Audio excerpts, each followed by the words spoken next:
আমাদের চাচা। আলহামদুলিল্লাহ ব্যাংডম উত্তরপাড়ার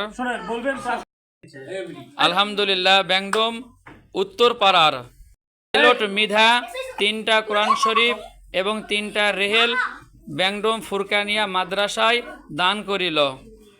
মাদ্রাসার সাবেক শিক্ষক তুহিন হুজুরের হাতে উঠিয়ে দেওয়া হচ্ছে। আলহামদুলিল্লাহ আমাদের 2জন শিক্ষক আছে, মাশাআল্লাহ আলহামদুলিল্লাহ। আল্লাহ তার দানটাকে তুমি কবুল করিও, সবাই বলো আমিন। আলহামদুলিল্লাহ আলহামদুলিল্লাহ এখন আলমারিতে ঢোকানো হচ্ছে। আলহামদুলিল্লাহ এখন আলমারিতে ঢোকানো হচ্ছে 3টা কোরআন শরীফ 3টা রেহাল।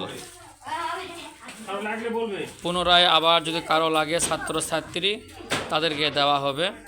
আলহামদুলিল্লাহ আমাদের মাদ্রাসা প্রধান শিক্ষক আলমারিতে ঢুকে রাখতেছে। মাশাআল্লাহ আলহামদুলিল্লাহ আলমারিতে আরও অনেক কোরআন শরীফ আমাদের আছে, কারো যদি লাগে এতিম বাচ্চাদেরকে দেওয়া হবে। আলহামদুলিল্লাহ হ্যাঁ গেট বন্ধ করা হয়ে গেল, আমাদের হুজুর গেট বন্ধ করে রেখে দিলেন।